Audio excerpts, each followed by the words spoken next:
नमस्कार प्रिय दर्शक बंधु, थंबनेल तो आपण निश्चित भाव में देखि सारी जेउठी मु लिखी जे 18 वर्ष पर राहु महाराज पुणी अनियंत्रित हो जाइछंती एवं आज अगस्ट 2026 पर्यंत निश्चित भाव में तुला राशि लोकंक जीवन में एक बड़ धरणर ओलट पालट घटवा जाउछि।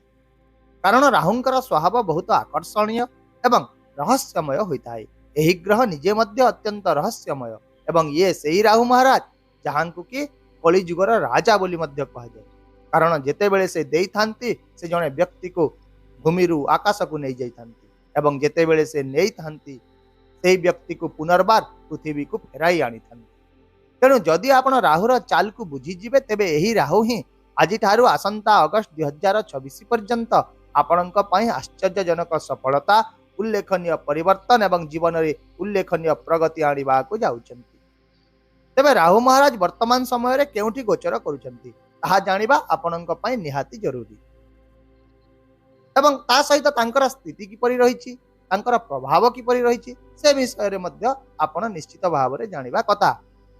प्रथम स्थिति रे राहु वर्तमान तांकर सबुठारु भल बंधु शनिंक राशि कुंभ राशि रे गोचर करूछंती एवं द्वितीय स्थिति रे राहु देवगुरु बृहस्पति नक्षत्र छाड़ी निज नक्षत्र शतभिषा नक्षत्र रे प्रवेश करि सारिछंती एवं जेते बेले कौनसी ग्रह तार निज नक्षत्र रे प्रवेश करिथाए तार शक्ति तार दृष्टि एवं तार प्रभाव बहुगुणित हो जाए। यही कारण ही यही समय तुला राशि लोकंक पई केवल एक साधारण गोचर नुहे बरं जीवन परिवर्तनकारी अध्याय हेब।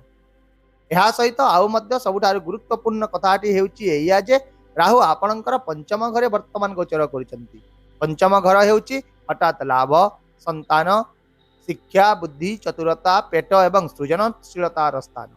तेणु जेतेबेले राहु यही स्थान रे तांकर सबुठारु भल बंधुंक राशि रे तांक निज नक्षत्र रे बसितांती सेतेबेले से जने व्यक्ति जीवन रे हठात किछि एपरि गुरुत्वपूर्ण परिवर्तन आनी थांती जहाकु देखि व्यक्ति मध्य निजे आश्चर्यचकित हो जाए। यही कारणरू प्रथम रे आपण देखिबे जे एबे ठारू अगस्ट 2026 पर्यंत आपण केवल गोटिए नुहे बरं अनेक अप्रत्याशित आर्थिक लाभ अनुभव करिवे।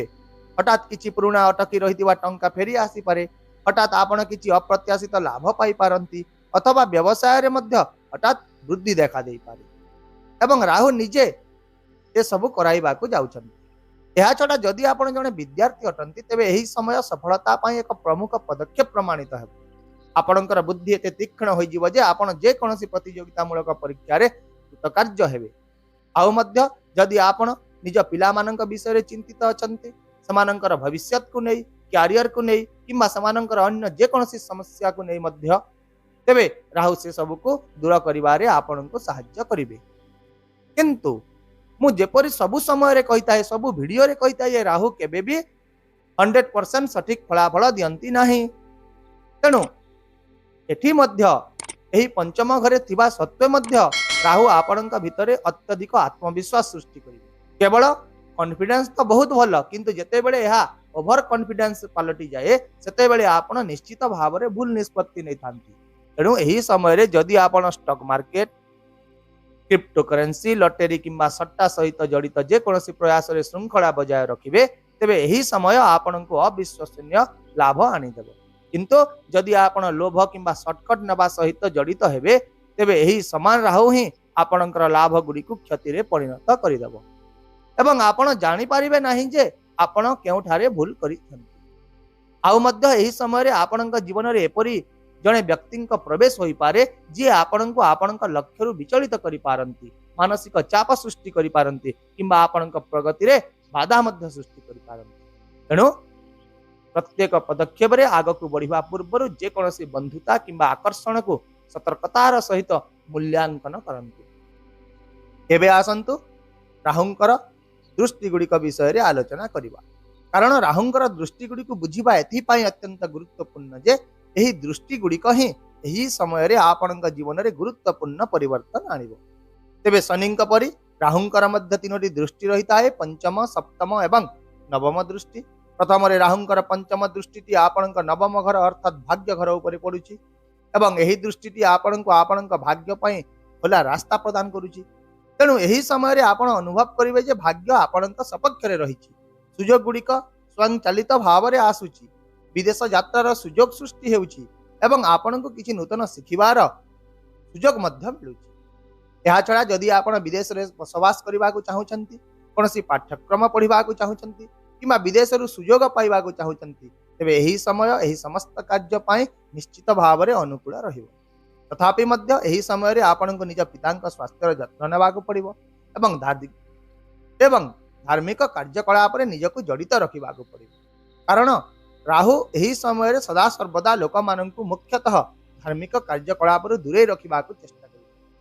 ତେଣୁ ଆପଣ ପୂଜା ଏବଂ ପ୍ରାର୍ଥନା ଜାରି ରଖନ୍ତୁ। ଏହା ହିଁ ଆପଣଙ୍କ ଜୀବନରେ ନୂତନ ऊर्जा ଯୋଗାଇବ। ଏବେ ଆସନ୍ତୁ ରାହୁଙ୍କର ସପ୍ତମ ଦୃଷ୍ଟି ବିଷୟରେ ଆଲୋଚନା କରିବା, ଯାହା ଏବେ ଆପଣଙ୍କର ଏକାଦଶ ଘରେ ପଡୁଛି, ଯାହାଦ୍ୱାରା ଏହି ଦୃଷ୍ଟିଟି ଆପଣଙ୍କର ଇଚ୍ଛା, ରୋଜଗାର, ଲାଭ, ବଡ଼ ଭାଇ ଭଉଣୀ ଏବଂ ଛୋଟ ମୋଟ ରୋଗ ଉପରେ ପଡୁଛି। ତେଣୁ ଏହି ଦୃଷ୍ଟିଟି ଆପଣଙ୍କୁ ଆପଣଙ୍କର ଇଚ୍ଛା ପୂରଣ କରିବାକୁ ଶକ୍ତି ଯୋଗାଇବ। ଆପଣ ନିଜ ଭିତରେ ଏକ ନୂତନ ଜୋଶ ଅନୁଭବ କରିବେ ଏବଂ ଆପଣଙ୍କର ଆୟର ଉତ୍ସ ଗୁଡ଼ିକ ମଧ୍ୟ ବୃଦ୍ଧି ପାଇବ। ତଥାପି ମଧ୍ୟ ଭାଇ ଭଉଣୀମାନଙ୍କ ସହିତ ଏହି ସମୟରେ ବିଶେଷ ଭାବରେ ଭଲ ବ୍ୟବହାର କରନ୍ତୁ।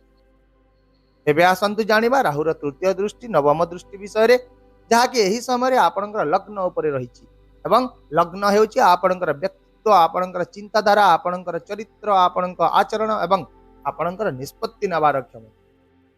ତେଣୁ ରାହୁ ଏଠାରେ ଆପଣଙ୍କର ଚିନ୍ତାଧାରାକୁ ଏତେ ତୀକ୍ଷ୍ଣ କରିଦେବେ ଯେ ଆପଣଙ୍କର ନିଷ୍ପତ୍ତି ଶୀଘ୍ର ଏବଂ ପ୍ରଭାବଶାଳୀ ରହିବ। ତଥାପି ମଧ୍ୟ ଏହି ଦୃଷ୍ଟି ସହିତ ରାହୁ ଆପଣଙ୍କ ଭିତରେ ଅତ୍ୟଧିକ ଶୀଘ୍ରତା, ଲୋଭ, କ୍ରୋଧ ଏବଂ ସର୍ଟକଟ୍ର ଇଚ୍ଛା ମଧ୍ୟ ଜାଗ୍ରତ କରାଇବାକୁ ଯାଉଛନ୍ତି। ତେଣୁ ଏହି ସମୟରେ ଯେକୌଣସି ନିଷ୍ପତ୍ତି ନେବା ସମୟରେ ସ୍ଥିର ରହନ୍ତୁ, ସଂଯମତା ଅବଲମ୍ବନ କରନ୍ତୁ ଏବଂ ବିଶେଷ ଭାବରେ ତରବର ହୁଅନ୍ତୁ ନାହିଁ। ତାହେଲେ ବର୍ତ୍ତମାନ ସବୁଠାରୁ ଗୁରୁତ୍ୱପୂର୍ଣ୍ଣ ପ୍ରଶ୍ନ ହେଉଛି ଏଇଆ ଯେ ଏହି ସମସ୍ତ ଫଳାଫଳ କ'ଣ ସମସ୍ତ ତୁଳା ରାଶିର ଲୋକମାନେ ସମାନ ଭାବରେ ଦେଖିବାକୁ ପାଇବେ? ତେବେ ଶାସ୍ତ୍ର କହୁଛି ନା। ଯଦି ଜନ୍ମକୁଣ୍ଡଳୀରେ ରାହୁ ଏକ ଶୁଭ ସ୍ଥାନରେ ରହିଥିବେ ତେବେ ଫଳାଫଳ ମଧ୍ୟ ନିଶ୍ଚିତ ଭାବରେ ଶୁଭ ହେବ। କିନ୍ତୁ ଯଦି ଜନ୍ମକୁଣ୍ଡଳୀରେ ରାହୁ ଷଷ୍ଠ, ଅଷ୍ଟମ କିମ୍ବା ଦ୍ୱାଦଶ ଘରେ ଅଥବା ବିଚ୍ଛା ବା ଧନୁ ରାଶିରେ ସ୍ଥାନିତ ହୋଇଥିବେ ତେବେ ରାହୁ କେବେ ବି ଭଲ ଫଳାଫଳ ଦେବେ ନାହିଁ। ତେଣୁ ଆପଣ ନିଶ୍ଚିତ ଭାବରେ ଏହି ସମୟରେ ନିଜର କୁଣ୍ଡଳୀକୁ ଯାଞ୍ଚ କରନ୍ତୁ। ଆପଣ ଜାଣିପାରିବେ ଯେ ଆପଣଙ୍କର ରାହୁ କୁଣ୍ଡଳୀରେ କେଉଁ ସ୍ଥାନରେ ଅବସ୍ଥିତ ଅଛନ୍ତି। ସେହି ଅନୁସାରେ ଆପଣ ପଦକ୍ଷେପ ମଧ୍ୟ ନେଇପାରିବେ। ଏବେ ଆସନ୍ତୁ କିଛି ପ୍ରଭାବଶାଳୀ ପ୍ରତିକାର ବିଷୟରେ ଆଲୋଚନା କରିବା, ଯାହାକି ଏହି ସମୟରେ ଆପଣଙ୍କ ପାଇଁ ବହୁତ ଗୁରୁତ୍ୱପୂର୍ଣ୍ଣ ପ୍ରମାଣିତ ହେବ। ତେବେ ରାହୁଙ୍କର ନକାରାତ୍ମକ ପ୍ରଭାବକୁ ପ୍ରଭାବହୀନ କରିବା ପାଇଁ ଆପଣ ପ୍ରତିଦିନ ଓଂ ରାଂ ରାହବେ ନମଃ ମନ୍ତ୍ରର ଗୋଟିଏ ମାଳା ଜପ କରନ୍ତୁ। ନିଜର ବିଛଣା ତଳେ ଏକ ମୟୂର ପର ରଖନ୍ତୁ। ଘରେ କୌଣସି ଭଙ୍ଗା ଇଲେକ୍ଟ୍ରୋନିକ୍ସ ଜିନିଷ ବା ଭଙ୍ଗା ଘଣ୍ଟା ରଖନ୍ତୁ ନାହିଁ ଏବଂ ସବୁଠାରୁ ଗୁରୁତ୍ୱପୂର୍ଣ୍ଣ ହେଲା ଭଗବାନ ଶିବଙ୍କୁ ପୂଜା କରନ୍ତୁ। ପଞ୍ଚାକ୍ଷୀର ଏବଂ ମହୁ ସହିତ ଅଭିଷେକ କରନ୍ତୁ। ଓಂ ନମଃ ଶିବାୟ ମନ୍ତ୍ର ଜପ କରନ୍ତୁ। ଏହା ସହିତ ଶିବ ଚାଳିଶା, ଶିବ ତାଣ୍ଡବ ସ୍ତୋତ୍ର କିମ୍ବା ଶିବ ମହିମା ସ୍ତୋତ୍ର ପଢ଼ନ୍ତୁ। ଯଦି ସମ୍ଭବ ହେଉନି ତାହେଲେ କେବଳ ଶୁଣି ମଧ୍ୟ ଆପଣ ପାରିବେ, କାରଣ ଶିବଙ୍କର ଶକ୍ତି ରାହୁଙ୍କୁ ସନ୍ତୁଳିତ କରିଥାଏ ଏବଂ ଦେଖିବେ ରାହୁଙ୍କର ନକାରାତ୍ମକ ପ୍ରଭାବ ଗୁଡ଼ିକ ଧୀରେ ଧୀରେ ସମ୍ପୂର୍ଣ୍ଣ ପ୍ରଭାବ ଶୂନ୍ୟ ହୋଇଯିବ ଏବଂ ସକାରାତ୍ମକ ପ୍ରଭାବକୁ ବହୁ ଗୁଣିତ ମଧ୍ୟ କରିବ।